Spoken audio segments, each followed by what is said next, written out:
మన ప్రభువును ప్రియ రక్షకుడైన యేసు క్రీస్తు ప్రభుల వారి అతి శ్రేష్టమైన పరిశుద్ధమైన ఘనమైన నామంలో ఈ 10వ నెల ఈ 3వ ఆదివారం ఈ విధంగా దేవుని సందులో పాలుపంపులు పొందిన దేవుని బిడ్డల మీ అందరికీ వందనాలండి. అందరికీ వందనాలు. ప్రభు మిమ్ములను మీ కుటుంబంలో ఆశీర్వదించునుగాక. ఆమేన్. గడిచిన వారం ఒక మాట మనం ధ్యానం చేసాం. ఈ పూట కూడా అదే మాటలోంచి క్లుప్తంగా కొన్ని మాటలు మనం ధ్యానం చేసుకుని ప్రార్థన చేసుకుందాం. గడిచిన వారం మనం ఎలా దేని కొరకు మనం సిద్ధపరచబడాలో కొన్ని మాటలు వింటూ వచ్చాం. మనం సిద్ధపడాలి. పనికి సిద్ధపడతాం, ఊరెళ్ళడానికి సిద్ధపడతాం, పండగలు జరుపుకోవడానికి సిద్ధపడతాం, ఫంక్షన్లకు వెళ్ళడానికి సిద్ధపడతాం, ప్రతిరోజు ప్రతి దాని కొరకు సిద్ధపడతాం. రేపు ఎలా ఉండాలో, తర్వాత రోజు ఎలా ఉండాలో, నెల తర్వాత ఎలా ఉండాలో, సంవత్సరానికి ఎలా ఉండాలో అని సిద్ధపడతాం. మన తర్వాత మన పిల్లలు సంతోషంగా జీవించాలని వారి కోసం కూడా జాగ్రత్త పడతాం, డబ్బులు సిద్ధపరుస్తాం. నా పిల్లలు ఒక ఇల్లు కూడా కట్టుకోలేరేమని చెప్పి వారికి ఒక ఇల్లు కట్టాలని సిద్ధపడతాం. వారికి పెళ్లి చేయాలని సిద్ధపడతాం. పిల్లలు పుట్టాలని సిద్ధపడేటట్లుగా వారి కోసం ప్రార్థన చేస్తాం. ప్రతిదానికి సిద్ధపడుతున్నాం. అయితే మనము ఒక దినాన ఈ తనువు చాలించి ఈ దేహాన్ని విడిచి దేవుని రాజ్యానికి చేర్చబడతాం అన్న సంగతి వాస్తవం మనందరికీ తెలుసు. తెలిసిన మనం ఏ రోజైనా సిద్ధపడుతున్నామా? ఒకరోజు నేను ఇక్కడ తనువు చాలిస్తా, ఆఖరి నిమిషంలో అనిపిస్తుంది అందరిని పిలిచి వీలునామా రాయించాలని, అగ్రిమెంట్ చేయించాలని, పేరునున్నాయని ఇంకొకరికి పంచాలని, వీటికి సిద్ధపడతాం. కానీ ఇక్కడ తనువు చాలించిన తర్వాత దేవుని రాజ్యానికి వెళ్ళడానికి సిద్ధపడుతున్నామా? గడిచిన వారం ఈ మాట మనం వింటూ వచ్చాం. ఒక మాట మనం విన్నాం. మనం ఎలా సిద్ధపడాలో, ఎలా ఉంటే సిద్ధపడతామో, పరిశుద్ధత కలిగి ఉంటే సిద్ధపడతాం అని వింటూ వచ్చాం. మనం పరిశుద్ధపరచబడాలి. అపవిత్రతగా ఉంటే కన్న తల్లి కడుపును పుట్టిన బిడ్డని అపవిత్రతగా ఉండడానికి ఇష్టపడట్లా, అపవిత్రత కోరుకోవట్లా. నిన్ను నన్ను కన్న దేవుడు, నిన్ను నన్ను కొన్న దేవుడు, నిన్ను నన్ను ఆయన రక్తము చేత కడిగిన దేవుడు, ఆయన నీవు నేను అపవిత్రంగా ఉండాలని ఆయన కోరుకోవట్లా. మనము సిద్ధపడాలి. ఈరోజు ఆరాధన కోసం సిద్ధపడుతున్నాం, పరిశుద్ధాత్మ కూడిక కొరకు సిద్ధపడతాం, ఈ వారంలో జరిగే ఉపవాస ప్రార్థనల కొరకు సిద్ధపడతాం, మందిర వార్షికోత్సవం కొరకు సిద్ధపడతాం. ఇవన్నీ కావాలి, జరగాలి. కానీ ఇవన్నిటికి సిద్ధపడుతున్న మనం ఒక దినాన దేవుని రాకడ వస్తుంది, ఆ రాకడలో నేను ఎత్తబడి గుంపులో ఉండాలి అని సిద్ధపడుతున్నామా? ప్రతిరోజు ప్రతి క్షణం మనం ఈ లోక యాత్రలో జీవించినంత కాలం, బ్రతికినంత కాలం, పోరాటం చేసినంత కాలం అన్నింటికి సిద్ధపడతాం, అన్ని విషయాలకు సిద్ధపడతాం. కానీ దేవుని రాకడ కొరకు సిద్ధపడుతున్నామా? గడిచిన వారం విన్నా. ఒకసారి మరలా ఆ మాట మీకు చూపిస్తాను చూడండి. యోహాను సువార్త 14వ అధ్యాయం 18 వచనంలో మనం ఆ మాట ఒకసారి చూద్దాం. చూడండి. మిమ్మును అనాథలుగా నేను విడువను, ఒత్తును. ఎందుకు వస్తాను, ఎందుకు మిమ్మల్ని విడువను అంటున్నాడు అంటే, కొంతకాలమైన తరువాత లోకము ఆయనను చూడదు. ఎందుకని? లోకం ఆయనను చూడదు అంటే లోకంలోకి ఏముండదు. ప్రకటన గ్రంథంలో మనం చదువుతున్న మాటల ప్రకారంగా ఆకాశం చాపవలె చుట్టబడుతుంది, భూమి అగ్ని గంధకాలతో కాల్చబడుతుంది, సమస్తం లయమైపోతున్నాయి. శూన్యంలో ఒకప్పుడు సృష్టిని సృజించిన దేవుడు, శూన్యంలో ఈ భూమిని వేలాడజేసిన దేవుడు, మనం చూస్తున్నటువంటి చంద్రుడినైనా, మనం చూస్తున్నటువంటి సూర్యుడినైనా, మనం ఉంటున్నటువంటి భూమినైనా కలుగు చేసిన వాడు, వాటి స్థానాలలో అవి ఉండేటట్లుగా, వాటికి అప్పగించిన పని అవి చేయగలిగేటట్లుగా నిర్మించిన దేవుడు. ఒక దినాన పంచవేంద్రములు లయమైపోతున్నాయి, పంచభూతములు లయమైపోతున్నాయి. ఈ రోజున నీవు నేను దేవుని బిడ్డలం అని చెప్పుకుంటున్నాం, వారం వారం మానక మందిరానికి వెళ్తున్నాం అని అనుకుంటున్నాం, ప్రతిరోజు దేవునిని ఆశ్రయిస్తున్నాం అని అనుకుంటున్నాం. కానీ ఈ భూమిలో బ్రతుకుతున్న మనం, భూమి మీద జీవిస్తున్న మనం, కుటుంబంగా ఉన్న మనం, సంఘంగా ఉన్న మనం, ఆత్మీయ జీవితం సాగిస్తున్న మనం, ఒక దినాన దేవుని రాకడ వరకు నేను సిద్ధపడుతున్నానా? సిద్ధపడ్డానండి, రక్షణ పొందుకున్నా. సిద్ధపడ్డానండి, బాప్తిసం తీసుకున్నా. బాప్తిసం తీసుకున్నా, రక్షణ పొందుకున్నా, అపవిత్రత అంటకుండా కాపాడబడుతూ ఆ రక్షణను కాపాడుకుంటూ ఆయన రాజ్యానికి సిద్ధపడే వారిగా మనము మార్చబడదుము గాక. బాప్తిసం పొందుకున్నా, రక్షణ తీసుకున్నా, ప్రభు బల్లలో పాలుపంపులు పొందుతున్నా, మనలో సిద్ధపాటు అనేది లేకపోతే దేవుని రాజ్యంలో మనం అడుగు పెట్టలేం. సిద్ధపాటు అనేది లేకపోతే దేవుని రాజ్యంలో మనం వారసులుగా మార్చబడలేం. కొన్ని మాటలు మనం వింటూ వచ్చాం.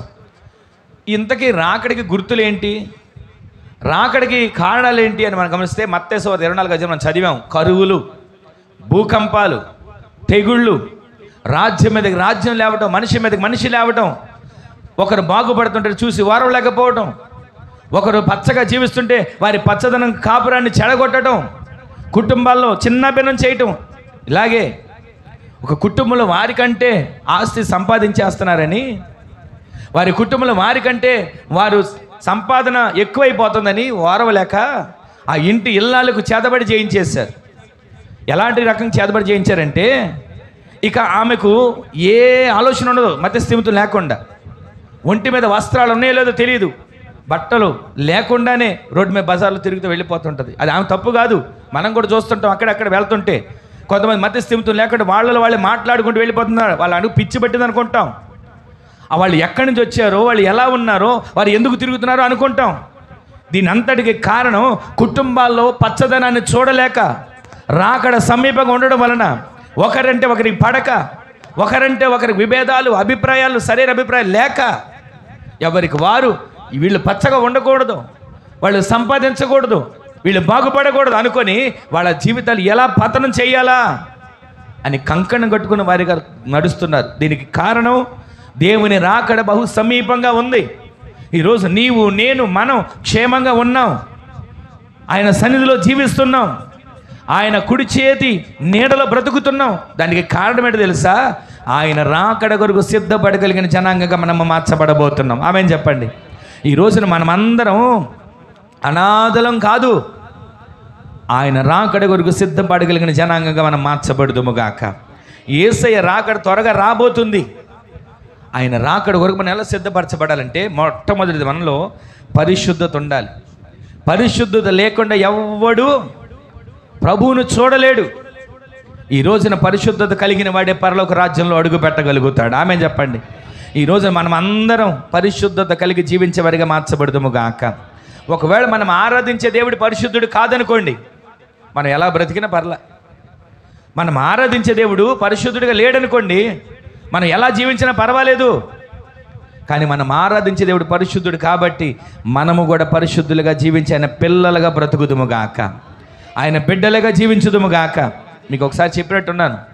ఇప్పుడు సింహం ఉందండి, దాని పిల్లల్ని ఏమంటారు చెప్పండి? అది కూడా తెలీదా? సింహం ఉంది అడవిలో, దాని పిల్లల్ని కోతి పిల్లలు అంటారా? లేకపోతే దాని పిల్లల్ని పిల్లి పిల్లలు అంటారా? సింహానికి పుట్టిన పిల్లలను సింహం పిల్లలుగా బ్రతుకుతాయి.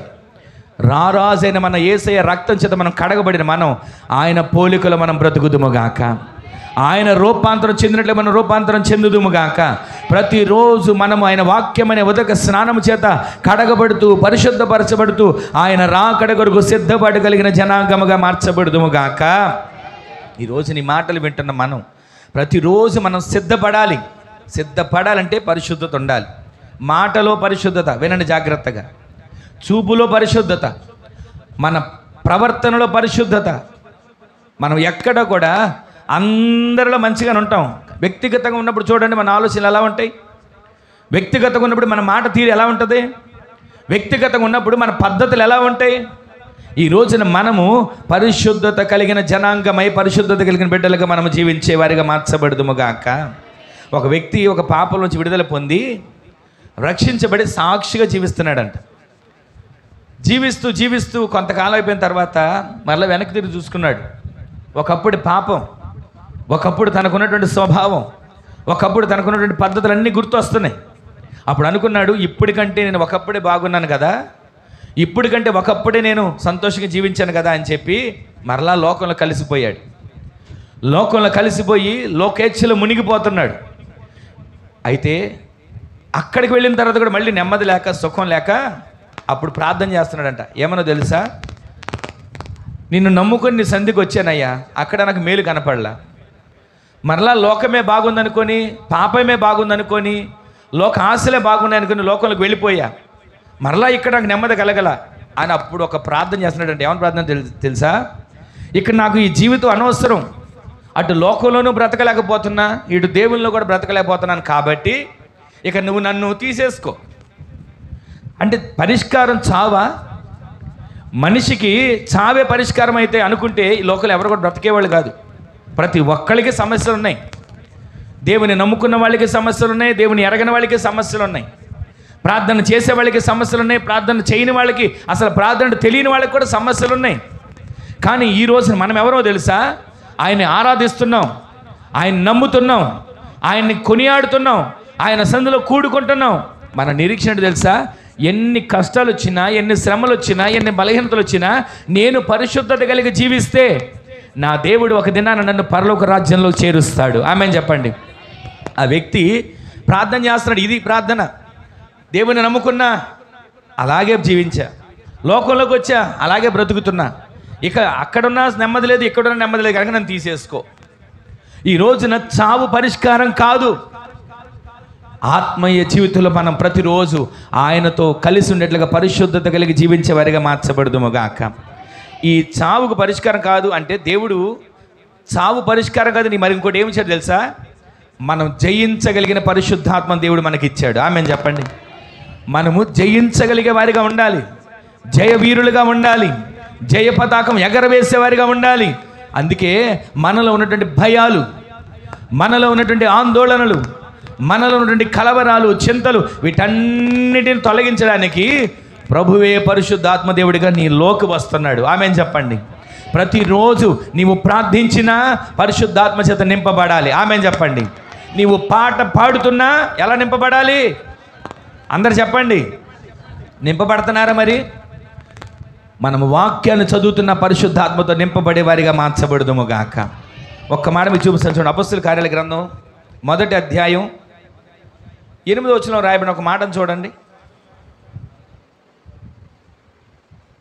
1వ అధ్యాయం 8వ వచనం. అయినను, ఎందుకని అయినను రాశాడు? చదవండి. అయినను పరిశుద్ధాత్మ మీ మీదకి వచ్చినప్పుడు మీరు శక్తిని పొందుతారు. ఆమేన్ చెప్పండి. ఎందుకని? దానిపైన రాసిన మాట్లాడి తెలుసా?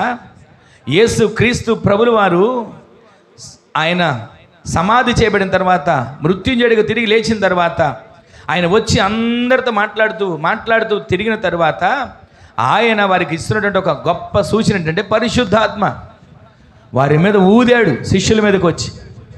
ఇక్కడ మనం గమనిస్తే శిష్యుల మీద పరిశుద్ధాత్మను ఊదిన తరువాత వారందరూ మేడగదిలో ఉన్నారు. వారందరూ ఒక గదిలోకి వచ్చారు, భయపడిపోతున్నారు. యేసుక్రీస్తు ప్రభువు వారికి అంత స్థితి వచ్చింది. మా పరిస్థితి ఎంత అనుకుంటున్నారు? భయం.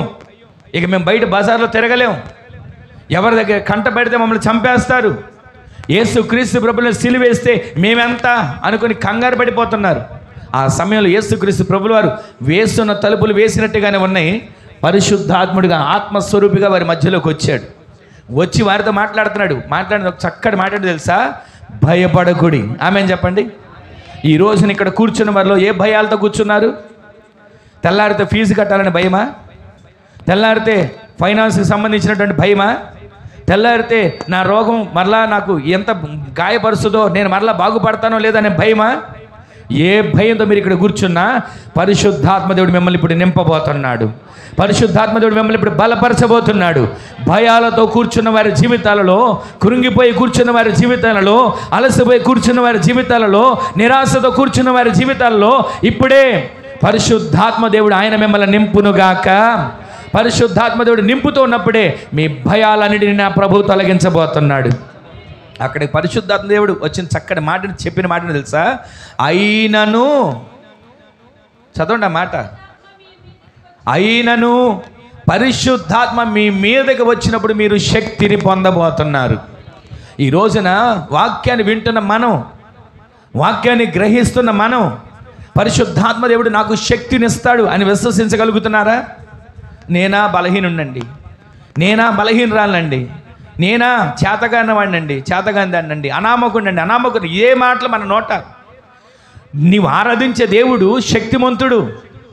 నీవు ఆరాధించే దేవుడు పరిశుద్ధాత్మ శక్తితో నిన్ను నింపుతాడు. నీవు ఆరాధించే దేవుడు ఎంతటి సమస్యనైనా పరిష్కరించగలడు అని విశ్వసించగలుగుతున్నారా? అవిశ్వాసం ఉండదు మనలో, అవిశ్వాసం ఉంటుంది. ఇలాగే యేసుక్రీస్తు ప్రభువారు గదిలోకి వచ్చి వెళ్ళిపోతే శిష్యులందరిలో ఒక శిష్యుడు లేడు. ఎవరైనా లేని శిష్యుడు ఎవరండి? తోమా గారు.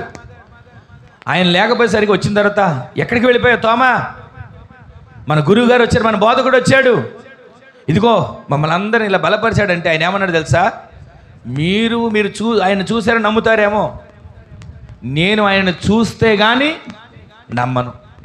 అంతటితో సరిపెట్టుకోను. ఆయన గాయాలైనవి కదా, సిలువ మీద మేకులు కొట్టారు కదా, 2 చేతుల్లో 2 మేకులు, కాళ్ళకి 2 కాళ్ళ కలిపి ఒక మేకు కొట్టారు కదా, గాయాలు అయి ఉంటాయి. ఆ గాయాలు చూస్తే కానీ నమ్మను. అంత మాత్రమే కాదు, ఆ గాయాల్లో నేను ఏం పెట్టాలి? వేలు పెట్టి చూస్తే కదా నమ్మను. చాలామంది ఉంటాం మనం కూడా. దేవుడు కార్యాన్ని చేస్తేనే నమ్ముతాం, నాకు ఈ అద్భుతం జరిగితేనే నమ్ముతాం. అప్పుడు ఏమనుకో తెలుసు, మనందరం వీళ్ళందరూ తోమా గారికి సంబంధించిన ఆలోచన కలిగిన వాళ్ళని. కానీ తోమా గారు ఆలోచనని మనం ఆయన గురించి అంటున్నా, ఆయన తర్వాత చేసిన కార్యం ఏంటో తెలుసా? ఆయన చూచాడు, ఆయన పాదాల మీద పడ్డాడు. ఈ భారతదేశానికి మొట్టమొదటిగా సువార్తను మోసుకొచ్చింది ఎవరు? కేరళలో ఆయన అడుగు పెట్టాడండి. చెన్నైలో ఆయన పొడిచి చంపేశారు. అయినా కానీ ఆయన బాధపడలే. ఎలా పొడిచారు తెలుసా? ఆయన మోకాళ్ళ మీద ఉండి ప్రార్థన చేసుకుంటున్నాడు. ఎప్పుడు మోకాళ్ళ మీదే. ఈ రోజున మోకాళ్ళ మీద మనం ప్రార్థన చేయడానికి మోకాళ్ళు నొప్పులండి అంటాం, నడువు నొప్పులండి అంటాం, సహకరించట్లేదండి అంటాం. ఈ రోజున మనం దేవుని కొరకు మనం నిలబడగలిగితే, రాకడ కొరకు సిద్ధపడగలిగిన వారికి మార్చబడగలిగితే, నీ శరీరంలో ఉన్న ఏ బలహీనత కూడా నీ మీద పెత్తనం చేయదు. ఆమేన్ చెప్పండి. నీవు పరిశుద్ధాత్మ చేత నింపబడితే నీ దేహంలో ఏ బలహీనత కూడా నీ మీద పెత్తనం చేయదు. ఆమేన్ చెప్పండి. ఈ రోజున మనం ప్రతిదానికి సాకులు చెప్తాం. మందిరానికి ఎందుకు రాలేదు? అదొక సాకు. వాక్యాన్ని వింటున్నారు, అర్థమవుతుందా? అదొక సాకు. అయ్యా వింటున్నాం కానీ మాకు గుర్తుండట్లేదండి. గడప దాటేలో మర్చిపోతాం. ఎందుకు మర్చిపోతున్నా తెలుసా? పరిశుద్ధాత్మ లేక, మీ హృదయాల్లో పరిశుద్ధాత్ముడిని నిలయంగా చేసుకోక. ఈరోజు నీ మాటలు వింటున్న మన జీవితంలో ఒక్క వ్యక్తి సువార్తను మోసుకుని వచ్చాడు కదా. ఈరోజు నీవు పరిశుద్ధాత్మ చేత నింపబడిన నీవు ఎంతమందికి సువార్తను చెబుతున్నావు? ఎంతమందికి నీ రక్షణ సాక్ష్యాన్ని చెబుతున్నావు? ఎంతమందికి దేవుడు నీ పట్ల చేసిన మేలులు ఒక్కటైనా వివరించగలుగుతున్నావా? ఈ రోజున దేవుని మాటలు వింటున్న మన జీవితంలో ఆలోచించండి. నీవు రాకడ కొరకు సిద్ధపరచబడాలి. ఏమండి, రాకడ సమీపంగా ఉందంటున్నారు కదా, ఎప్పుడు వస్తుంది? కొంతమంది ఇలాగ రాకడ వచ్చేస్తుందని అనుకొని ఉన్న ఆస్తి అంతా అమ్ముకొని తినేశారంట. మరి రాకడ రాలేదు. అప్పుడు వాళ్ళు ఏమంటారు తెలుసా? వస్తుందని చెప్పి అమ్ముకున్నామండి, రాలేదు, ఏం చేయమంటారు? ఇప్పుడు కరువులో పడిపోయాం అంటుంటారు. కానీ నీవు నేను ఏ రోజు ఆయన వచ్చే రాకడ ఏ ఘడియో తెలియదు, ఏ సమయమో తెలియదు. ఆదివారం ఆరాధన ఇన్నింటికి అని తెలుసు, ఉపవాస ప్రార్థన ఇన్నింటికి అనే సమయం ఉంటుంది, మందిర వార్షికోత్సవ ఆరాధన ఇన్నింటికి అనే సమయం ఉంటుంది. ఒక మాట చెప్పనా? సమయం తెలిపిన దానికే సమయానికి రాలేని ఆ పరిస్థితిలో ఉంటే సమయమే తెలియని రాకడ కొరకు ఎలా సిద్ధపడతావు? నా బాధ అది. ప్రతి దానికి ఒక సమయం ఉంటుంది.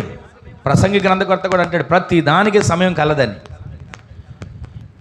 ఆరాధనకి సమయం ఉంది, ఉద్యోగానికి సమయం ఉంది, ఎక్కవలసిన ట్రైన్కి సమయం ఉంది, చేయవలసిన ప్రయాణానికి సమయం ఉంది, చేరవలసిన గమ్యానికి సమయం ఉంది. కానీ దేవుని రాకడకు పలానా సమయం అని లేదు. మరి సిద్ధపడుతున్నావా? ఒక్క రోజైనా ఈ మాట మీ హృదయాల్లో నాటబడాలని నేను కోరుకుంటున్నా. ప్రతిరోజు ప్రతి క్షణం రాకడ వరకు సిద్ధపడగలిగిన వ్యక్తులుగా మన సంఘం మార్చబడునుగాక. ఏ ఒక్కరు విడవబడకూడదండి. దేవుని సందులో అడుగుపెట్టిన ఏ ఒక్కరు విడవబడకూడదు. అది నా ఆశ. ప్రతి ఒక్కరు కూడా రాకడ కొరకు సిద్ధపడగలిగిన జనాంగమై సిద్ధపరచబడుదురుగాక. అలా సిద్ధపడాలంటే నీలో పరిశుద్ధత ఉండాలి. అలా సిద్ధపడాలంటే నీలో పరిశుద్ధాత్మ శక్తి ఉండాలి. ఆ పరిశుద్ధాత్మ శక్తి చేత మీరు నింపబడినప్పుడు శక్తిని పొందుకుంటారు. ఎలాంటి పరిస్థితిని ఎదుర్కోగలిగిన వ్యక్తులుగా మీరు మార్చబడుదురుగాక. అపోస్తలుల కార్యక్రమం అదే అధ్యాయంలో 2వ అధ్యాయంలో కొంచెం ముందుకు వెళ్ళి చదవండి. 2వ అధ్యాయం ప్రారంభించండి. పెంతెకొస్తను పండుగ దినమున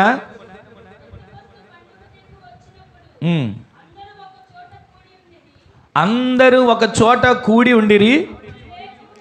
అప్పుడు వేగముగా వీచు బలమైన ఒక గాలి వంటి ధ్వని ఆకాశము నుండి అకస్మాత్తుగా వారి మీదకి వచ్చింది. ఆమెను చెప్పండి.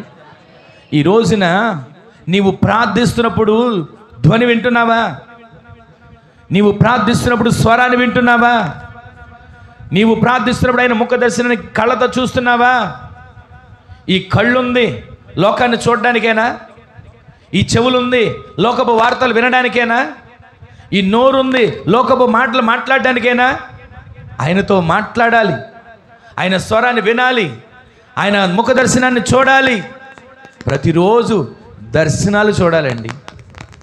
ఈ రోజున అలా మనం చేయగలిగితే వారు పెంతెకొస్తను పండుగ దినము వచ్చినప్పుడు వారందరూ ఒక చోట కూడుకొని ప్రార్థిస్తూ ఉండగా, వారందరూ ఒక చోట కూడుకొని ఉండగా, వారందరూ ఒక చోట ఒక గదిలో వారు నిలిచి ఉండగా ఆకాశం నుండి అకస్మాత్తుగా ఒక ధ్వని వాళ్ళు విన్నారు. ఏలియా కూడా కరిమేలి పర్వతం మీద ఆ బయలు ప్రవక్తలందరినీ నరికేసిన తర్వాత ఆయన ఒక చోటకు వెళ్ళి కూర్చొని స్వరాన్ని వింటాడు. ధ్వని కోసం ఎదురు చూస్తున్నాడు. ఒకసారి ఎదురు మోకరిచ్చాడు, మోకాళ్ళ మధ్య తల పెట్టుకుని ప్రార్థిస్తున్నాడు. ధ్వని వినపడలా. పనివాడిని అడిగాడు, ఏమైనా వచ్చిందా మేఘంలో? రెండోసారి ప్రార్థించాడు. అలా 7వసారి ప్రార్థిస్తుండగా అప్పుడు వచ్చింది అరచెయ్యంత మేఘం. ఈ రోజున నీవు నేను ఒకసారి ప్రార్థన చేస్తాం, అవలేదా? సరే వెళ్ళిపోదాం, పదండి ఇంకో చోటకి వెళ్ళిపోదాం. ఒకసారి ప్రార్థన చేస్తాం, ఇక్కడ అవ్వలేదా? ఇంకో చోట పరుగులు తీద్దాం, పదండి అనుకుంటుంటాం. 7వసారి అతను ప్రార్థిస్తూ ఉండగా ఏలియా పనివాడు చెప్తున్నాడు, అయ్యా మేఘములో అరచెయ్యంత మేఘం వచ్చింది. అరచెయ్యంత మేఘం వస్తేనే మోపైన వర్షం పడుతుంది అని ఆయన చెప్తున్నాడు. ఈరోజు నీవు నీ కుటుంబంలో ఒక చిన్న దర్శనం చూస్తే చాలు, ఆయన స్వరాన్ని ఒక్కసారి వినగలిగితే చాలు. ఆయన నిత్యము కూడా కలలోనైనా దర్శనంలోనైనా నీవు మోకాళ్ళ మీద మోకరించినప్పుడు నీతో మాట్లాడాలి, నిన్ను దర్శించాలి. అలా ఏ రోజైనా కనిపెడుతున్నారా? పరిశుద్ధాత్మ మీ మీదకి వచ్చినప్పుడు మీరు శక్తిని పొందుతారు అని దేవుని లేఖనాలు సెలవిస్తున్నాయి. ఆ పరిశుద్ధాత్మ శక్తిని అనుభవిస్తున్నారా? ఆ పరిశుద్ధాత్మ శక్తి చేత మీరు నింపబడుతున్నారా? ఆ పరిశుద్ధాత్మ శక్తి చేత వారు ఇంకొంచెం ముందుకు వెళ్ళి మనం చదివితే ఉంటుంది, వాక్శక్తి వారికి అనుగ్రహించిన కొలది వారు అన్య భాషలతో మాట్లాడడం మొదలుపెట్టారు. గట్టిగా ఆమెను చెప్పండి. ఎప్పుడు అన్య భాషలు మాట్లాడడం మొదలుపెట్టారు? మేడగదిలోకి వెళ్ళగానే రాలా, ప్రార్థిస్తుండగానే రాలా. ఆకాశం నుంచి బలమైన గాలి వంటి ఒక ధ్వని వారున్న గదిలోకి వచ్చి రావడం వారు విన్నారు. అగ్ని నాలుకలు విభాగింపబడ్డాయి. అంటే వాళ్ళ నాలుకలు కాదండి, వాళ్ళు మామూలుగానే ఉన్నారు. అగ్ని, పరిశుద్ధాత్మ అగ్ని నాలుకలుగా విభాగించబడి వారున్న గదంతా కమ్ముకుంటే ఈరోజు కూడా అక్కడ మసి ఉందంటండి. ఆ గదిలో పరిశుద్ధాత్మ అగ్ని కాల్చబడిన మసి. ఈ రోజున ఆ విధంగా మనం కాల్చబడి శక్తితో నింపబడితే మనము పరిశుద్ధులుగా మార్చబడతాం, పరిశుద్ధాత్మ చేత నింపబడతాం. ఆయన రాకడ కొరకు సిద్ధపడగలిగిన జనాంగంగా మార్చబడుదుముగాక. ఈ రోజున ఈ మాటలు వింటున్న మన జీవితంలో ఆగి ఆలోచించండి ఒక్క నిమిషం. ఎన్ని ప్రసంగాలు వింటున్నాం, ఎన్ని కోటాలకు వెళ్తున్నాం, ఎన్ని సభలకు వెళ్తున్నాం, ఎన్ని ఆదివారపు ఆరాధనలు ఉంటున్నాం. ఏ రోజైనా రాకడ కొరకు నేను సిద్ధపరచబడాలనే ఆశ గుండెల్లో ఉంటుందా? రాకడ కొరకు నేను సిద్ధపడాలి అనే తపన ఉంటుందా? రేపటి కోసం సిద్ధపరచుకుంటాం, ఈరోజు మధ్యాహ్నం కోసం సిద్ధపరచుకుంటాం. తప్పు కాదు, మనం జీవనానికి సంబంధించిన సిద్ధపరచుకోవాలి. కానీ నీ ఆత్మను రాకడ కొరకు సిద్ధపరుస్తున్నావా, బలహీనపరుస్తున్నావా? శారీరకంగా బలవంతులుగా ఉంటాం, ఆత్మీయంగా బలహీనమైపోతుంటాం. శారీరకంగా నాకేంటండి పుష్టిగా ఉన్నా, సమృద్ధిగా ఉన్నా అనుకుంటాం. కానీ ఆత్మలో బలహీనమైపోతే ఈ రోజున వాక్యం మనకి తెలియజేసే మాట ఏంటంటే, మనము రాకడ కొరకు సిద్ధపడగలిగిన వ్యక్తులుగా మనం మార్చబడి. ఆయన అంటాడు, మిమ్మల్ని అనాథలుగా విడవను. ఈ రాకడకు గుర్తులు, ఈ రాకడకు వచ్చే సంభవాలు అన్నిటిని దేవుడు చూపిస్తున్నాడు. అయితే నీవు నేను రాకడ కొరకు సిద్ధపడకపోవడం ఆయనకు బాధాకరం. ఆ రాకడ కొరకు ఏమంటే ఎందుకు సిద్ధపడలేదండి? మానకుండా మందిరానికి వస్తున్నానుగా, వస్తున్నావు. ప్రార్థన చేయించుకుంటున్నావు. వాక్యం వింటున్నానుగా, వింటున్నావు. విన్న వాక్యం గుండెల్లో భద్రపరుచుకుంటున్నావా? సన్నిధికి వచ్చిన నీవు, అయ్యా ఇదిగో ఇంతవరకు సజీవులకు నిలబెట్టావు, నా ఆయుష్ ఉన్నంత వరకు నీ రాకడ కొరకు నన్ను సిద్ధపరచు అయ్యా అని ఏ రోజున అడగగలుగుతున్నావా? ఎవరికో ఒక గెస్ట్కి మొహం చూపించినట్టుగా దేవునికి మొహం చూపించి వెళ్ళిపోతుంటే సరిపోద్దా? ఆయన సన్నిధిలో నీవు కార్చే కన్నీరు, పెట్టే మొర్ర దేవునికి అయిష్టంగా ఉండకోకుండా ఆయన ఇష్టపడే విధంగా ఉంటున్నాయా? ఈ రోజున దేవుని సన్నిధిలో ఆయన మాటలు వింటే మన జీవితంలో నీవు నేను మనందరూ, మన సంఘంలో ఉన్న ప్రతి ఒక్కరు కూడా రాకడ కొరకు సిద్ధపడగలిగిన జనాంగంగా మార్చబడుదురుగాక. ఈ రోజున సరైన మార్గంలో పరిశుద్ధాత్మ దేవుడు మనల్ని శక్తి పొందితే నడిపేస్తాడు. రెండో మాట మీకు చూపిస్తాను, చూడండి. మత్తయి సువార్త 7వ అధ్యాయం 21వ వచనం చూడండి. మత్తయి సువార్త 7వ అధ్యాయం 21.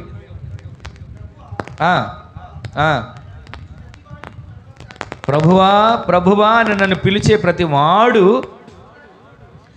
పరలోక రాజ్యంలో ప్రవేశించడు, కానీ పరలోకములందు నా తండ్రి చిత్తము చేసేవారు మాత్రమే ఆయన రాజ్యంలో ప్రవేశిస్తారు. గట్టిగా ఆమేన్ చెప్పండి. పరలోక రాజ్యంలో ప్రవేశించాలంటే పరిశుద్ధత కలిగి ఉండాలి. పరలోక రాజ్యంలో ప్రవేశించాలంటే పరిశుద్ధాత్మ చేత నింపబడి ఉండాలి. పరలోక రాజ్యంలో మనకు ప్రవేశం కలగాలంటే ఇక్కడ మరొక మాట ఏమింటున్నాం? ఆ మాట దేవుని చిత్తం మనం చేయాలి, తండ్రి చిత్తం. మత్తయి సువార్త కొంచెం పేజీ తిప్పి 6వ అధ్యాయంలో చూడండి. మనకు తెలిసిన ప్రార్థన ఏమన్నట్టు అక్కడ ప్రార్థన? పరలోకమందున్న నా తండ్రి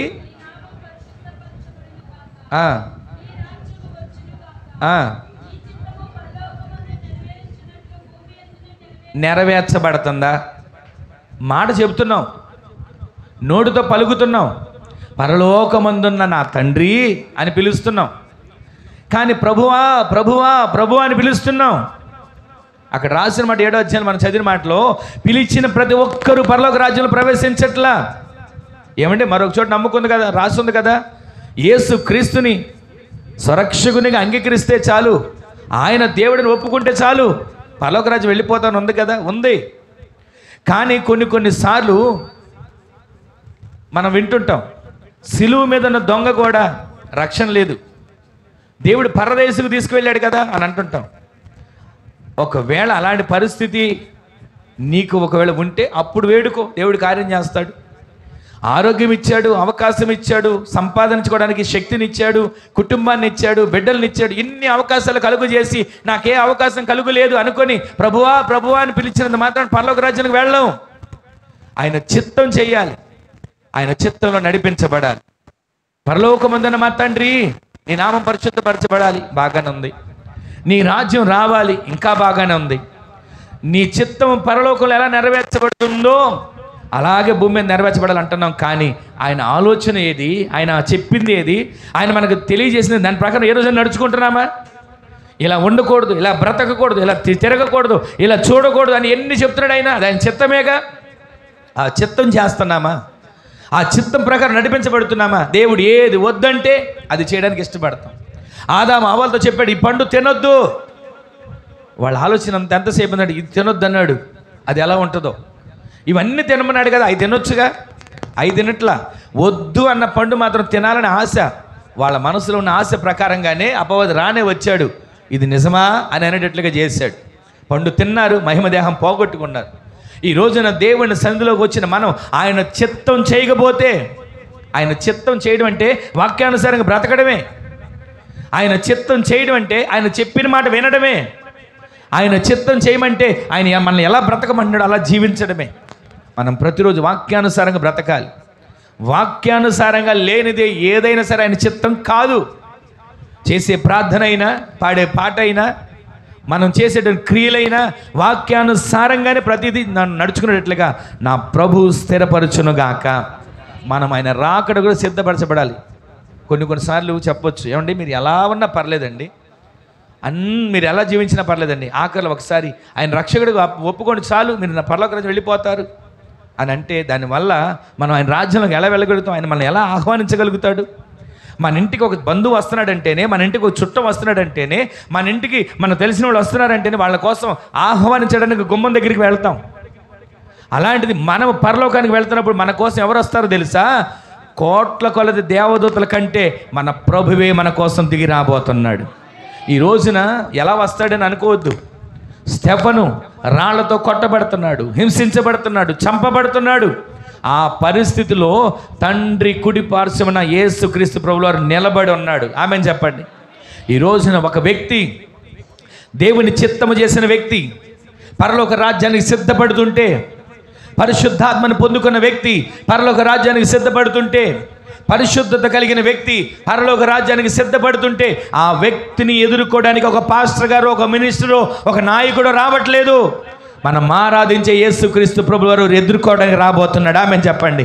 ఈ రోజున ఆయన ఎదుర్కొనే గుంపులో నీవు నేను ఉండాలి. ఆయన ఆరాధించే గుంపులో ఉంటున్నాం, ప్రార్థించే గుంపులో ఉంటున్నాం, పరిచర్య చేసే గుంపులో ఉంటున్నాం, పాటలు పాడే గుంపులో ఉంటున్నాం, అన్ని విషయాల్లో మనం సమర్పించుకునే గుంపులో ఉంటున్నాం. ఈ గుంపులో ఉంటున్నాం, కానీ రాకడ కొరకు సిద్ధపడగలిగిన గుంపులో మనం ఉండాలి. ఆ విధంగా మనం జీవించేట్లు నా ప్రభు కార్యాలు చేయనుగాక. తండ్రి చిత్తము చేసేవారే పరలోకం వెళ్తారు. ప్రార్థన చేసి అన్ని కార్యాలు ప్రారంభిస్తున్నాం, కానీ అది తండ్రి చిత్తమేనా? ప్రతిదీ వేడుకోవాలి. దావీదు కూడా అడుగుతాడు, అయ్యా యుద్ధానికి వెళ్ళమంటావా వద్దంటావా? ఆయనకి యుద్ధం చేయడం తెలియక కాదు, శత్రువుని ఎలా ఓడించాలో తెలియక కాదు. దేవుని దగ్గర అడిగితే దేవుడు ఏమన్నా తెలుసా? వెళ్ళు, నేను నీకు జయమిస్తానన్నాడు. సరే ఒకసారి చేశాడు, ఒకసారి అడిగాడు, మరలా రెండోసారి ఇంకెందుకు అడగటం? ఒకసారి ఆయన వెళ్ళమన్నాడు కదా అని ఆయన అడగకుండా యుద్ధానికి వెళ్ళాలా. మళ్ళా అడిగితే ఏమన్నాడు తెలుసా? ఈసారి నువ్వు ఇటు కాదు అటు పక్కన వెళ్ళు. దేవుని ఆలోచన వేరు. ఎందుకనయ్యా అటు నుంచి వెళ్ళడం? ఇటు నుంచి నేను నరుక్కుంటూ వెళ్ళిపోతాగా, ఇటు నుంచి నేను మాట్లాడుకుంటా వాళ్ళని ఏదో రకంగా నేను సునాయాసంగా జయించుకుంటూ వెళ్ళిపోతానుగా నా నల్ల. ఆయన ఎటు వెళ్ళమంటే అటు వెళ్ళాడు. గిద్యోను కూడా, ఇదిగో నువ్వు అటు వెళ్ళు, కంబళ చెట్లు కదిలినప్పుడు నేను నాతో నడుస్తా, ఆ కంబళ చెట్లు మోత వచ్చినప్పుడు నేను నీకు జయమిస్తా. ఆయన ఆలోచన, ఆయన చిత్తం మనం వేడుకోవాలి. ఆయన చిత్త ప్రకారంగా, ఆయన ఆలోచన ప్రకారం చేసేవారే పరలోక రాజ్యానికి వెళ్తారు. ఆమేన్ చెప్పండి. ఈ రోజున ప్రతిరోజు కూడా ఆరోగ్య విషయంలోనైనా, జీవితంలో మనం జరుగుతున్న కొన్ని పరిస్థితుల విషయంలోనైనా, నా ఆలోచన నా చిత్తం కాదయ్యా, నీ చిత్తమే నెరవేర్చబడాలని ఆయన సందులు వేడుకోవాలండి. ప్రతిరోజు ఆయన సందులు వేడుకోవాలి. ఈ విషయం చెప్తే వాళ్ళే ఆయన గురించి చెప్పినట్లుగా ఉంటుందని, కానీ చెప్తాను. యేసయ్య గారు చివరి దశలో ఇక చనిపోతున్నారు, కిడ్నీలు పాడైపోయినాయి అన్న పరిస్థితుల్లో ఒక పాస్టర్ గారు చెప్పారంటండి. చెన్నైలో ఉంటారు, మోహన్ సి లాజరస్ గారు అని. ఆయన ఏమన్నా తెలుసా? అన్నా సింగపూర్ వెళదాం, దీనికి మంచి ట్రీట్మెంట్ ఉంది. కిడ్నీ ఇవ్వడానికి కూడా కొంతమంది వ్యక్తులు వచ్చారు, మేమిస్తామని. కానీ ఆయన ఏమన్నారు తెలుసా? దేవుని చిత్తమైతే నేను బ్రతుకుతా, దేవుని చిత్తమైతే ఆయన పరిచర్య చేయించుకుంటాడు. వేరొకళ్ళ అవయవం నా అవయవంలో వేసుకుని నేను ఎంతకాలం బ్రతుకుతా? ఎప్పటికైనా చనిపోవాల్సిందేగా. ఎక్కడికో సింగపూర్ తీసుకుని వెళ్తే మంచి వైద్యం అందుతుంది, చక్కటి డాక్టర్లు ఉన్నారు, అమెరికా మందులు పనిచేస్తాయి అని అనుకుని అక్కడికి వెళ్ళినా దేవుని చిత్తం లేకపోతే అక్కడికి వెళ్ళి నేను చనిపోతా. ఇక్కడ ఉన్నంతకాలం, నా ఊపిరి ఉన్నంతకాలం దేవుని చిత్త ప్రకారంగా జీవిస్తానని చెప్పి ప్రాణాన్ని, ఈయన ఒక్కరే, యేసయ్య గారు ఒక్కరేనే కాదు, ఎంతమంది అండి దైవిక స్వస్థత కోసం ఎదురు చూసి దేవుడు బ్రతికిస్తే సేవ చేస్తాం. ఒక్క మందు కూడా వేసుకోం, ఒక మందు బిళ్ళ కూడా వేసుకోం, ఒక ఇంజక్షన్ కూడా చేయించుకోమని దైవిక స్వస్థత కోసం. అమరావతిలో ఉండేవాళ్ళు జ్ఞానయ్య గారని, మెడ మీద ఎంత గడ్డ వచ్చేసినా సరే, ఎంత బాధపడుతున్నా సరే, ఆ గడ్డ నుంచి సీమి కారుతున్నా సరే ఒక్క మందు వేసుకోకుండా దైవిక స్వస్థత మీద ఆధారపడి చివరికి అలాగే చనిపోయారండి.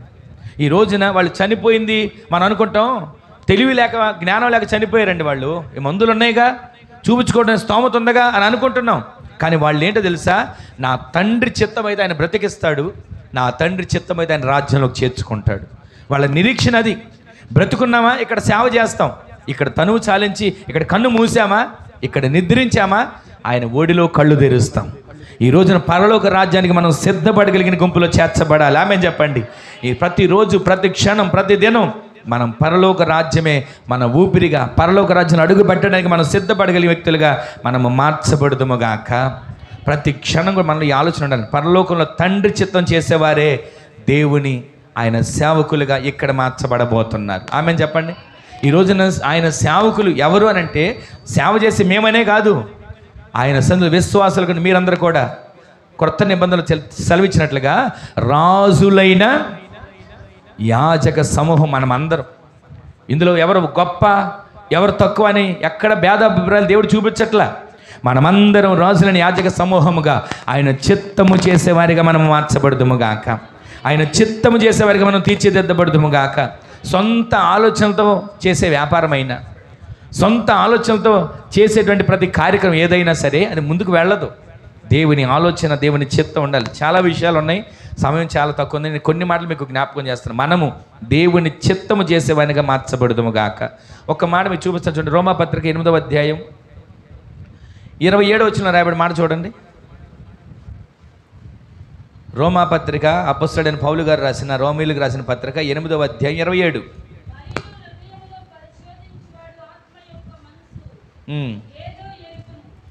మరియు హృదయములను పరిశోధించువాడు ఆత్మ యొక్క మనస్సు ఏదో ఎరుగును. ఎలయనగా ఆయన దేవుని చిత్త ప్రకారము పరిశుద్ధుల కొరకు విజ్ఞాపనము చేయుచున్నాడు. ఆమె చెప్పండి. ఈ రోజున దేవుని చిత్త ప్రకారం మనం చేసే విజ్ఞాపన ఉండాలి. దేవుని చిత్త ప్రకారం మనం చేసే ప్రార్థన ఉండాలి. దేవుని చిత్త ప్రకారం మనం చేసే పరిచర్య ఉండాలి. దేవుని చిత్త ప్రకారం మనం చేసేటువంటి ప్రతి పని ఆయన చిత్త ప్రకారం ఉంటే, ఆత్మలో ప్రార్థించి దేవుని చిత్తం గ్రహించి ఆయన సన్నిధిలో ఆయన చిత్తము చేసేవారిగా మార్చబడుదుము గాక. ఆత్మలో ప్రార్థించాలండి. ఆత్మలో ప్రార్థిస్తూనే ఉండాలి. ప్రతిరోజు ఆయన చిత్తం గ్రహించాలి. ఎక్కడికి వెళ్ళాలో, ఎటు వెళ్ళాలో, ఏ ప్రార్థన చేయాలో, ఎలా ప్రార్థన, మనం చేసే ప్రార్థనలో కూడా దేవుని చిత్తం ఉండాలి. మన ఆలోచన కాదు, మన చిత్తం కాదు, మన సంకల్పం కాదు. ప్రతి దానిలో దేవుని చిత్తం ఉండాలి. వేకువనే ఆయన వెదకాలి. యేసయ్య కూడా ప్రార్థన చేసేవాళ్ళండి రాత్రంతా కొండ మీద ఎక్కి. ఈ రోజున మనం ఎన్ని గంటలు ప్రార్థన చేస్తున్నాం? దేవుని చిత్తం కోసం ఎంత కనిపెడుతున్నాం? ఈ రోజున కనిపెట్టే గుంపులో మనం చేర్చబడదుము గాక. ఆయన చిత్తం చేసేవారిగా మనము తీర్చిదిద్దబడదుము గాక.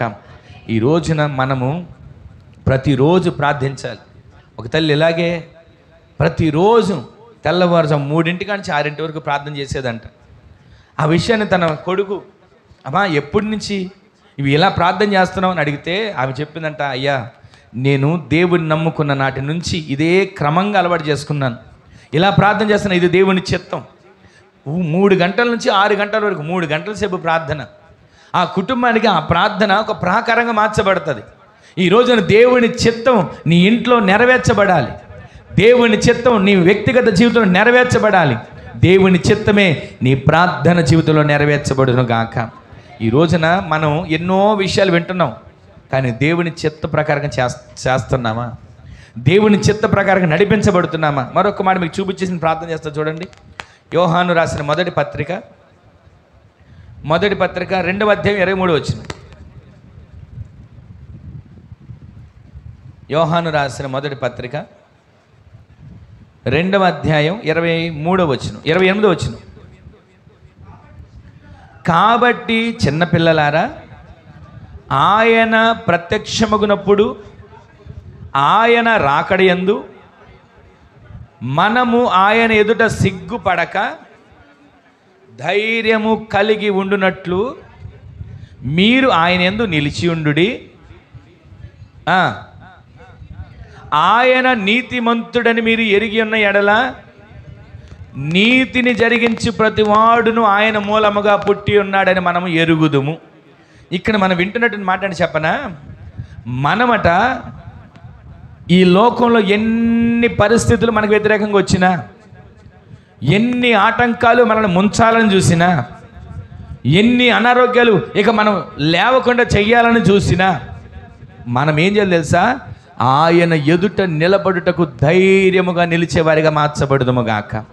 అంటే దీని అర్థం ఏంటంటే, లోకంలో శ్రమలు ఉంటాయి, లోకంలో కష్టాలు ఉంటాయి, లోకంలో బ్రతుకుతున్నప్పుడు ఆటు పోట్లు, ఇరుకు, ఇబ్బందులు, అవమానాలు ఎన్నో ఎదుర్కొంటాం.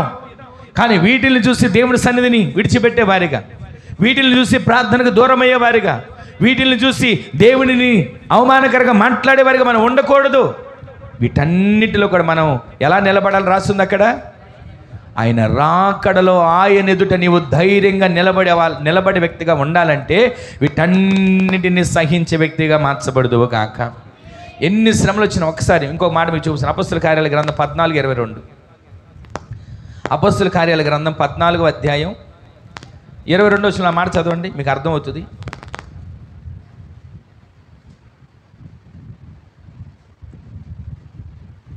పద్నాలుగో అధ్యాయం 22 వచనంలో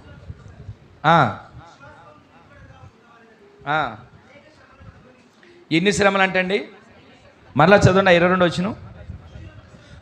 శిష్యుల మనస్సులను దృఢపరిచి విశ్వాసమందు నిలకడగా ఉండవలననియు అనేక శ్రమలను అనుభవించి మనము దేవుని రాజ్యములో ప్రవేశింపవలననియు. ఎలా హెచ్చరించాడు యేసుక్రీస్తు ప్రభువారు శిష్యుల్ని? ఎలా హెచ్చరిస్తున్నాడండి? అనేక సుఖాలు అనుభవించండి, తినాలనుకుంటే తినండి, తాగాలనుకుంటే తాగండి, ఉండాలనుకుంటే ఉండండి, మీ ఇష్టం వచ్చినట్టు జీవించండి, దేవుని రాజ్యంలో ప్రవేశిస్తారు అని అన్నాడా? అక్కడ రాసిన మాట ఇదిగో మీరు ఇలా ఉండాలి, అనేక శ్రమలను అనుభవిస్తున్నా సరే, చంపుతున్నా సరే మీరు అప్పగించుకోండి, పరలోక రాజ్యంలో ఎదుటి మీరు నిలబడబోతున్నారు. ఈ రోజున శ్రమలు అంటే మనకు భయం. ఏమంటే ఆ మాట అనకండి అనేవాళ్ళు ఉంటారు. సిలువ అంటేనే కొంతమంది సిలువ పెట్టు బొమ్మని అక్కడ దాని సమస్య స్టిక్కర్ అతికించి కూడా భయపడతారు. సిలువ ఉంటే శ్రమలండి, సిలువ ఉంటే కష్టాలు అనేవాళ్ళు ఉంటారు. కానీ ఆ సిలువను మోసేవాళ్ళుగా మనం ఉండాలి.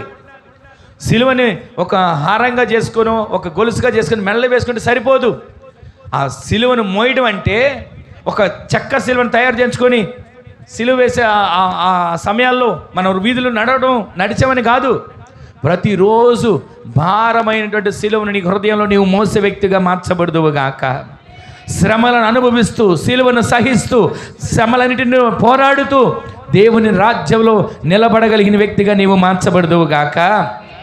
ఎన్ని శ్రమలు వచ్చినా, ఎన్ని కష్టాలు వచ్చినా, చివరికి ఒక మాట నేను చెప్తాను, సమయం లేదు.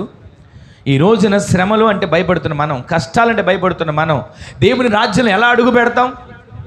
ఆయన ఏమన్నాడు? అనేక శ్రమలు మీరు సహించైనా సరే ఆయన సన్నిధిలో అడుగు పెట్టండి, పరలోక రాజ్యంలో అడుగు పెట్టండి అంటున్నాడు. ఈ రోజున శ్రమ అంటే భయపడిపోతాం, కష్టం అంటే భయపడిపోతాం, ఏదైనా బాధ అంటేనే కంగారు పడిపోతుంటాం. ఆయన రాజ్యంలో అడుగు పెట్టడం సులువుగా ఏదైనా మార్గం చెప్పయ్యా.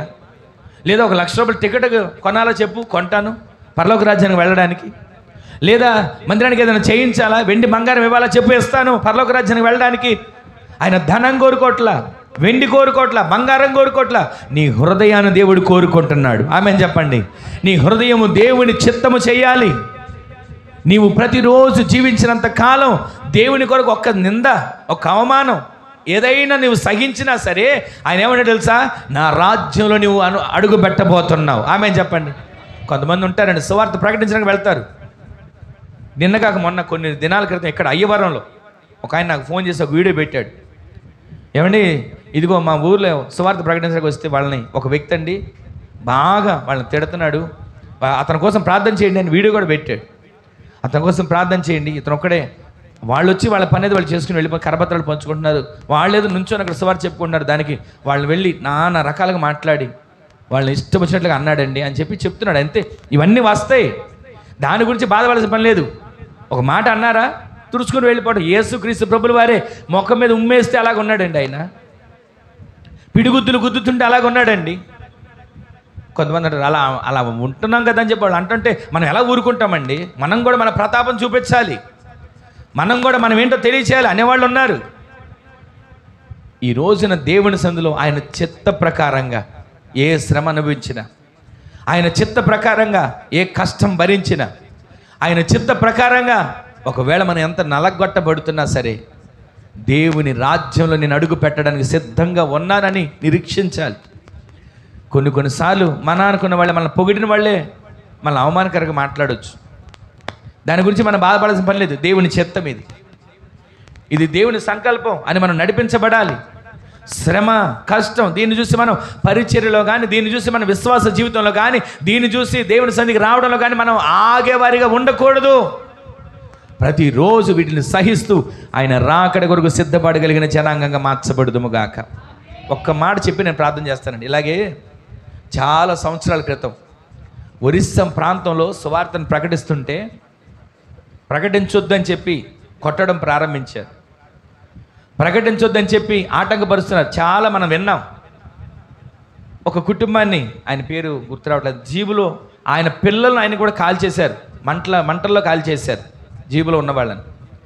ఇలాగే ఒక ప్రాంతంలో ఒక ఆయన ఇలాగే సువార్త ప్రకటిస్తూ దేవుడు చూపించాడని చెప్పాడు. సువార్తను ప్రకటించుకుంటూ ఆయన తిరుగుతున్నాడు. ఆయన పని ఆయన చేసుకుని వెళ్ళిపోతున్నాడు. అక్కడ కొంతమంది ఆయన మీద ఉక్రోషంతో కోపంతో మండిపోయి మనం వద్దంటున్న సువార్త ప్రకటిస్తున్నాడు, మనం ఈ ప్రాంతంలో ఉండొద్దని కొడుతున్నా వెళ్ళిపోకుండా ఇక్కడే ఉంటున్నాడు అని చెప్పి ఆయన కొట్టడం, హింసించడం చేస్తూ ఇక వాళ్ళ కోపం చల్లారికి ఏం చేసి తెలుసా, ఒక వ్యక్తి తన చేతిలో ఒక గొడ్డలుంటే ఆ గొడ్డలు తీసుకుని ఆయన్ని ఒక్కసారిగా తల మీద వేసేసాడు. వేయగానే తల ఇలా 2 ముక్కలుగా చీలిపోయింది. అంతగా అయిపోయినాయి. అక్కడ ఆయన చనిపోయాడు. తర్వాత ఆయన భార్యకి పిల్లలకి కబురు చేసి ఇదిగో ఇలా జరిగిందని చెప్తే ఆమె ఏమందో తెలుసా, నా భర్త అక్కడికి వెళ్ళి చనిపోయాడు, నా భర్త అక్కడికి వెళ్ళి ప్రాణాలు అర్పించాడు, ఏమి దేవుడు నాకు మేలు చేశాడు, సేవ అని వెళ్ళాం, సువార్తని వెళ్ళాం, ఆయన నామని ప్రకటించడానికి వెళ్ళాడు, ఏమైంది అని అనుకొని ఎక్కడ అవమానకరంగా మాట్లాడలేదంటండి. నాకు 2 పిల్లలు ఉన్నారు, వాళ్ళిద్దరిని కూడా నేను పెంచుతా, సేవకులుగా తయారు చేస్తా, నా భర్త ఎక్కడైతే చనిపోయాడో, నా భర్త ఎక్కడైతే చంపబడ్డాడో అదే ప్రాంతంలో నా బిడ్డలు సేవ చేయాలని తీర్మానం చేసుకుందండి. ఈరోజు నీ మాటలు వింటున్న మనం శ్రమలు వస్తే దేవుని విడిచిపెట్టేస్తాం, కష్టం వస్తే దేవునికి దూరం అయిపోతాం. తన కుటుంబంలో ఆధారమైన భర్త దేవుని కోసం శ్రమలు అనుభవించి, దేవుని కోసం కష్టం అనుభవించి, దేవుని కోసం ప్రాణం అర్పించి గొడ్డలతో తల మీద నరుకుతున్నా సరే అప్పగించుకున్నాడు. తల 2 ముక్కలు అయిపోతున్నా సరే దేవుని కోసం హతసాక్షిగా మార్చబడ్డాడు. ఆ రోజు నుంచి ఈ రోజు వరకు ఎంతమంది దేవుని కొరకు హతసాక్షుల లిస్టులో జాబితాలు వెళ్ళిన వారు లేరు, ఆయన పని కోసం ప్రాణాలు అర్పించిన వారు లేరు. ఈ రోజుకు కూడా అండి మనకు తెలిసే వార్తలు కొన్ని, మనకు తెలిసే వార్తలు ఫలానా, అది ఏదైనా పెద్ద సేవకులకి అయితే మనకి మీడియాలో సోషల్ మీడియాలో వస్తుంది. ఎంతమంది ఆ ప్రాంతాల్లో, అడవి ప్రాంతాల్లో, ఒరిస్సా ప్రాంతాల్లో సువార్త చెప్పడానికి వెళ్ళి మరలా తిరిగి రాని వాళ్ళు ఉన్నారు. వాళ్ళ శవాలు కూడా ఏమైపోయాయో ఆచూకీ తెలియని వాళ్ళు ఉన్నారు. శ్రమ అని తెలిసిన, కష్టమని తెలిసిన, చంపుతారని తెలిసిన, నరమాంస భక్షకులుగా ఉన్నారని తెలిసిన దేవుని సువార్తను ప్రకటించడానికి వెళ్ళేది దేనికో తెలుసా, ఏ విధము చేతనైనా, కక్ష చేతనైనా, మిష చేతనైనా ఒక్క ఆత్మ రక్షించబడాలి, ఏ ఒక్కరు విడిచిపెట్టబడకూడదు, దేవుని రాజ్యానికి వారసులుగా మార్చబడాలి. ఈ విధంగా వారం వారం ఆదివారం ప్రకటించబడే వాక్యమైన ప్రతిరోజు వీధి కూడికలు, గృహ కూడికలు, టీవీలో, ఫోన్లో వచ్చే సువార్త ఆ వాక్యాలు దేని కొరకు, మీ ఆత్మలు బలపరచబడడానికి, శ్రమను చూసి కష్టాన్ని చూసి వెనకడుగు వేయడానికి కాదు. ప్రతిరోజు మీరు ఆత్మలో బలము పొందాలి, దేవుని రాకడ కొరకు సిద్ధపడగలిగిన జనాంగంగా మీరు మార్చబడాలి. ఆమె చెప్పండి. ఈ రోజున అలా ఉంటున్నామా? ఒక్క కార్యం జరగకపోతే చాలు, దేవుడు లేడు, గుడి లేదు, బడి లేదు, సేవకుడు లేదు, ఎవడు లేడు అంటారు. ఈ రోజున దేవుని సన్నిధిలో రాకడ కొరకు సిద్ధపడగలిగిన వ్యక్తివే, రాకడ కొరకు సిద్ధపడగలిగిన జనాంగానివి. ఆయన రాకడ కొరకు సిద్ధపడాలంటే నీలో మొట్టమొదటిది పరిశుద్ధత, రెండోది పరిశుద్ధాత్మ శక్తి, మూడోది దేవుని చిత్తం, నాలుగోది ఎన్ని శ్రమలైనా సరే అనుభవిస్తూ సహిస్తూ అనేక శ్రమలు సహించైనా ఆయన రాజ్యములో ప్రవేశపెట్టేవారిగా మనము మార్చబడుదుముగాక. ఈరోజు నీ మాటలు వింటున్న మన జీవితంలో రాకడ గురించి సిద్ధపడుతున్నామా? ప్రతి దానికి సిద్ధపడుతున్నాం. ఊరు వెళ్ళడానికి, పెళ్ళికి, పేరంటానికి, ఎవరైనా ఏదైనా ఫంక్షన్ అంటే ప్రతి దానికి సిద్ధపడుతున్నాం. రాకడ కొరకు సిద్ధపడుతున్నావా? చాలా విషయాలు ఉన్నాయి కానీ క్లుప్తంగా నేను ముగిస్తున్నా. ఈ రోజున రాకడ వరకు సిద్ధపడగలిగి నీవు నేను ఉండాలని ప్రభువు కోరుకుంటున్నాడు. ఎందుకో తెలుసా? ఆయన రాకడ బహు సమీపముగా ఉన్నది. ప్రకటనలు ఏమంటాడు? ఇదిగో ఏమన్నాడండి ఆయన? ఎవరికి తెలియదా?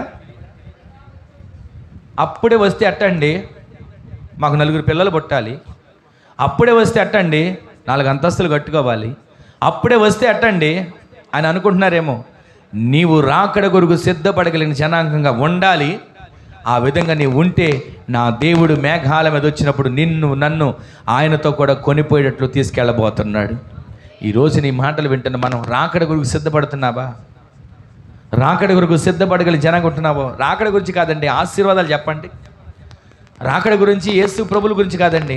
యేసు ప్రభులు వారు తొట్లో పడుకోబెట్టారని చెప్పండి. యేసు ప్రభులు వారు కన్య అయిన మరియ గర్భాన పుట్టారని చెప్పండి. యేసు ప్రభులు వారు ఇదిగో అలా జీవించారు, ఇలా సమాధి చేయబడ్డారు, ఇలా శ్రమలు పడ్డారు, ఇది చెప్పండి చాలు. రాకడ గురించి, శ్రమల గురించి మాకు చెప్పకండి అనేవాళ్ళు ఉంటారు. కానీ ఈ రోజున నీవు నేను చేసే భక్తి అయినా, పాడే పాట అయినా, వినే వాక్యమైనా రాకడ కొరకు మనల్ని సిద్ధపరచునుగాక. రాకడ కొరకు నీవు నేను సిద్ధపడగలిగిన జనాంగంగా మార్చబడుదుముగాక. రాకడ కొరకు సిద్ధపరచబడాలి. సిద్ధపరచబడాలంటే పరిశుద్ధత ఉండాలి. రెండవది, పరిశుద్ధాత్మ శక్తి చేత నింపబడాలి. మూడవది, నీవు ఏం చేయాలి? నీ సొంత చిత్తం చేసుకోవాలి. అంతేనండి. ఏం చేయాలి చెప్పండి? మూడోది, దేవుని చిత్తం చేయాలి. నాలుగోది, అనేక శ్రమలు అనుభవించినా సరే ఆ శ్రమలను చూసి కృంగిపోక దేవుని రాజ్యంలో ప్రవేశిస్తున్నానని నిరీక్షణ కలిగి అడుగులు ముందుకు వేయాలి. ఈ నిరీక్షణ మనలను సిగ్గుపరచదు. పౌలు గారు అంటాడు, ఈ నిరీక్షణ మనల్ని సిగ్గుపరచదు. ఒక్క క్షణం ఈ రోజైనా ఈ మాటలు విన్న తర్వాత ఒక్క క్షణం ఆగి ఆలోచించండి. నేను రాకడ గురించి సిద్ధపడగలిగి ఉన్నానా? ఈ క్షణం, ఈరోజు రాకడొచ్చిన నేను ఎత్తబడతాను అనే నిరీక్షణ కలిగి ఉంటున్నామా? ఒక్క క్షణం ఆలోచిద్దాం. మోకరించి ప్రార్థన చేసుకుందాం. ఎవరికి వారు మోకరించి ఒక్క క్షణం ప్రార్థన చేసుకోండి. నీవు రాకడ కొరకు సిద్ధపరచబడాలి. దేవుని రాజ్యం కొరకు నీవు సిద్ధపరచబడాలి. ఆత్మ సంబంధమైన గుంపులో నీవు చేర్చబడాలి. ఈ రోజున ఆయన మాటలు వింటాను. నీవు అనేక శ్రమలు, ఎన్ని శ్రమలు వచ్చినా ఒకే ఒక మాట, యేసయ్యా నీవు నాకు కావాలి. చంపుతున్నారు, ఆయన యేసయ్య వైపు చూస్తూ వచ్చారు. పిడిగుద్దులు గుద్దుతున్నారు, మీ దేవుడు ఎక్కడున్నాడో చూపించు. ఆయన యేసయ్య వైపు చూస్తూ వచ్చారు.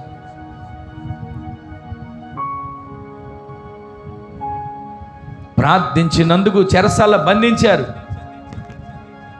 అయినా యేసయ్య వైపే చూస్తూ ఉన్నారు. చెరసాల వారికి స్తుతిశాల అయిపోయింది. స్తుతించడం మొదలుపెట్టారు, ఆరాధించడం మొదలుపెట్టారు. ఎన్ని శ్రమలు వచ్చినా ఆరాధన, ఎన్ని శ్రమలు వచ్చినా యేసయ్యలో అంటుకట్టబడ్డారు.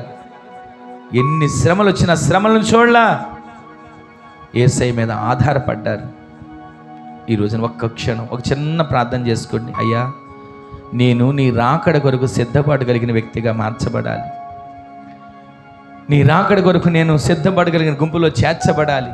నా జీవితంలో కార్యాన్ని చేయవా? నా కుటుంబంలో కార్యాన్ని చేయవా? నేను పరిశుద్ధత కలిగి జీవిస్తానయ్యా. పరిశుద్ధాత్మ శక్తి చేత నింపబడతానయ్యా. నీ చిత్తం నా జీవితంలో నెరవేర్చబడేట్లుగా అప్పగించుకుంటానయ్యా. ప్రతిరోజు ఎన్ని శ్రమలు, ఎన్ని అవమానాలైనా నేను సహిస్తూ నీ రాజ్యానికి వారసునిగా మార్చబడతానయ్యా అంటూ ఒక క్షణం చిన్న ప్రార్థన చేసుకుందాం. ప్రార్థన చేసుకోండి.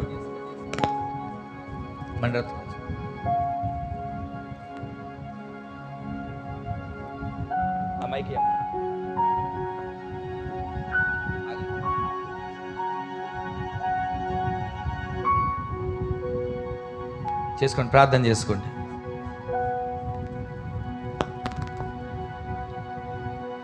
స్తోత్రం, స్తోత్రం, స్తోత్రం. అయ్యా ప్రభువా, నీవు నీ వాక్యంలో సెలవిచ్చిన రీతిగా తండ్రి, అయా సర్వ సృష్టి నీ రాకడ కొరకు సిద్ధపడుచున్నది నాయన. అయా ప్రేమ చల్లారును అని వాగ్దానం చేసి ఉన్నావు, మమ్మల్ని హెచ్చరించి ఉన్నావు తండ్రి. అలాగే ప్రభువా, లోకంలో ప్రేమ చల్లారిపోతుంది.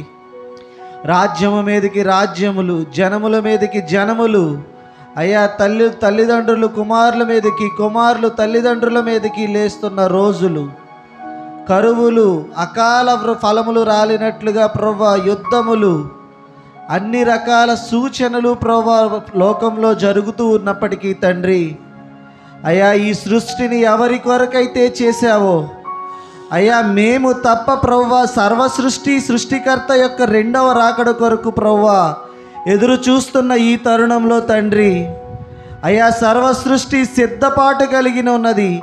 అయ్యా నీ నిరీక్షణతో ప్రభువా నీ రెండవ రాకడ కొరకు కనిపెట్టుకొనుచున్న తరుణంలో తండ్రి, ఆ జ్ఞానము లేక తండ్రి, అజ్ఞానముతో ప్రభువా మేము నాయన ఇంకను ప్రభువా పనులు అని పనిపాటలలో పడుచు ఎప్పుడూ కూడా ప్రభువా తండ్రి నీ రాకడ తలంపులు లేక తండ్రి, అయ్యా ప్రభువా మేము వెనకాడిపోచున్నాం తండ్రి. దయతో మన్నించమని ప్రార్థన చేయించున్నాం తండ్రి. ప్రభువా నీ వాక్యంలో సెలవిచ్చిన రీతిగా తండ్రి సిద్ధపడిన కన్యకులున్నారు, అనగా బుద్ధి గల కన్యకులున్నారు ప్రభువా. సిద్ధపాటు లేకుండా తండ్రి బుద్ధి లేని కన్యకులున్నారు. దయతో మన్నించండి అయ్యా ప్రభువా.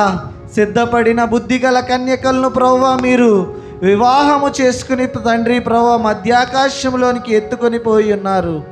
అయ్యా తండ్రి బుద్ధి లేక సిద్ధపాటు లేకుండా ఉన్న కన్యకలను ప్రభువా తండ్రి మీరు విడిచిపెట్టి ప్రభువా శ్రమలకు అప్పగించి ఉన్నారు. అయ్యా ప్రభువా తల్లి జాడ పిల్లలకు లేక, పిల్ల జాడ తల్లికి లేక, మరణం అనేది మనిషిని దరిచేరక ప్రభువా ఉన్న దినములలోనికి మమ్మల్ని విడిచిపెట్టకుండా తండ్రి ప్రభువా నీ రాకడలో ప్రభువా అయ్యా ప్రభువా వధువు సంఘము యొక్క వరుసలో ప్రభువా మమ్మల్ని లేవనెత్తుకొనమని ప్రార్థన చేయించున్నాను. అట్టి యొక్క సిద్ధపాటు, అట్టి నిరీక్షణ, అట్టి పరిశుద్ధత, అయ్యా అట్టి ప్రేమ తండ్రి మా సంఘములో ఉన్న ప్రతి ఒక్క విశ్వాసికి మీరు నేర్పించమని ప్రార్థన చేయించున్నాను తండ్రి. మా జ్ఞానము వలన, మా పరిశుద్ధత వలన, మా నీతి వలన కాదు కానీ ప్రభువా కేవలము నీ కృప వలన మాత్రమే తండ్రి నీవిస్తానన్న నిత్య రాజ్యము కానీ, నీవు సిద్ధపాటు చేసిన పరలోక రాజ్యము కానీ మేము స్వతంత్రించుకున్న గలవారమని ప్రభువా ప్రతి విశ్వాసి గ్రహించుకుని తండ్రి నీ కృప కొరకు అయా ప్రభువా తగ్గించుకుని తనను తాను తగ్గించుకుని ప్రభువా నీ కృప పొందడానికి తగిన రీతిలో వారి యొక్క మనస్సును, వారి యొక్క ప్రవర్తనను తండ్రి పరివర్తనలోనికి తీసుకొని వచ్చి మారు మనస్సు పొంది అయా ప్రభువా మహిమ శరీరములు దాల్చిన వాళ్ళై, ప్రశస్త వస్త్రములు ధరించుకుని వాళ్ళై, అయా ప్రభువా వాక్యముతోనూ అయా నీటితోనూ ప్రభువా స్నానము అనగా బాప్తిస్మము పొందిన వారై, అయా ప్రభువా తైలముతో ప్రభువా అభిషేకించుకున్న వారై ప్రభువా వారిని వారు ప్రభువా సిద్ధపాటు చేసుకోవడానికి మీరు కృప చూపించండి.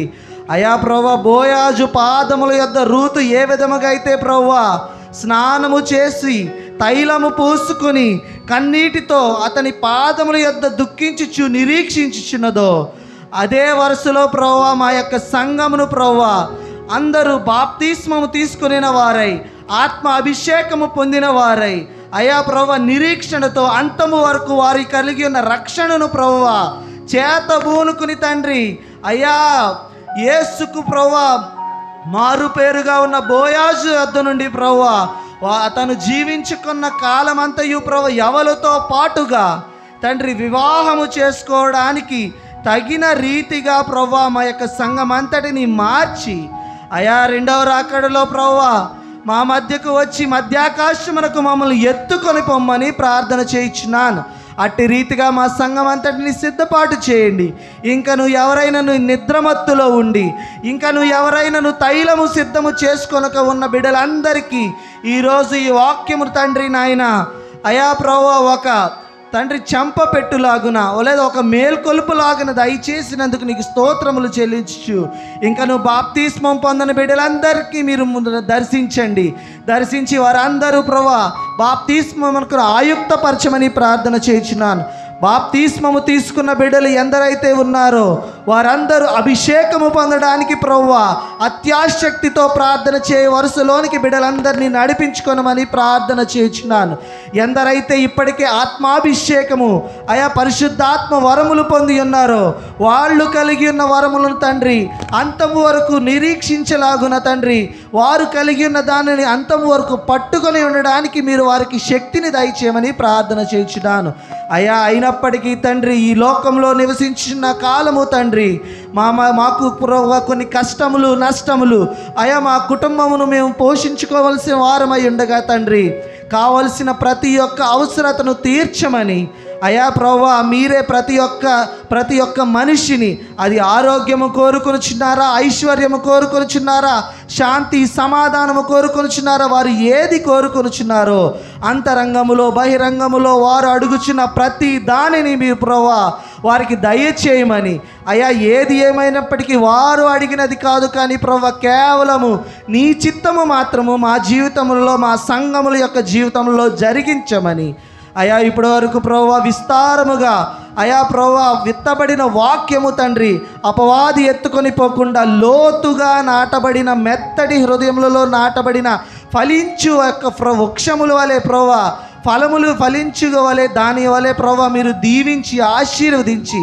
ప్రతి ఒక్కరిలోనూ ప్రభువా మీరు ఆ ఫలములను మేము అందరం అనుభవించడానికి మీరు ప్రతి ఒక్కరిని మార్చుకొనమని ప్రార్థన చేయుచున్నాను తండ్రి. మా యాజకులను వారి యొక్క కుటుంబమును అయా మా సంఘమును అయా పరిచర్య చేయించిన ప్రతి స్థలమును ప్రతి ఒక్క సంఘమును మీరు దీవించండి, ఆశీర్వదించండి. 30 60 100 వృద్ధిలోనికి తీసుకురమ్మని ప్రార్థన చేయించున్నాను. అయ్యా ఇప్పటి వరకు జరిగించిన ప్రతి ఒక్క ప్రార్థన విజ్ఞాపనల యందు ప్రభువా ఆత్మరూపంలో సంచరించుచు తండ్రి నేను ఉన్నవాడను అనువాడను ఆమేన్ అనువాడను అని వాగ్దానము చేసిన దేవా అయా ప్రభువా జరగనైన కార్యక్రమం అంతటి నీ చేతులకు సమర్పించుకొనుచున్నాం.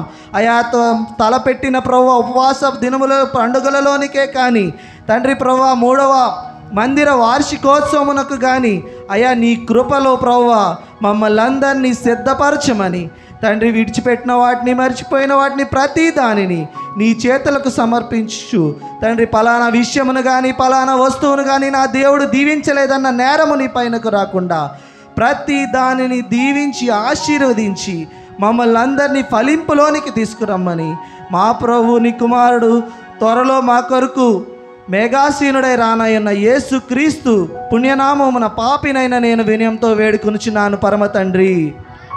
ఆమేన్ ఆమేన్ ఆమేన్. మన తండ్రి అయిన దేవుని యొక్క ప్రేమ, కుమారుడును ప్రభు అయిన యేసు క్రీస్తు ప్రభుల వారి యొక్క కృప, మహా కనికరం, పరిశుద్ధాత్మ దేవుని యొక్క అన్యోన్య సహవాసమైన సన్నిధి ఇప్పుడును ఎల్లప్పుడును నిరంతరము మనకును మనవలే ప్రార్థించి సకల పరిశుద్ధులకును ఈ దినాన సన్నిధిలో అడుగుపెట్టిన వారికి సంఘమంతటికి ఆయన రాకడ వరకు సిద్ధపడాలి అని తీర్మానం చేసుకున్న ప్రతి ఒక్క బిడ్డలకును ఆయన కృపా సమాధానములు సదాకాలం సమృద్ధిగా తోడై ఉండి నడిపించునుగాక. ఆమేన్. హల్లెలూయా హల్లెలూయా హల్లెలూయా. అందరికీ వందనాలండి, అందరికీ వందనాలు. దేవుడు మిమ్మల్ని మీ కుటుంబమును ఆశీర్వదించునుగాక. ఆమేన్.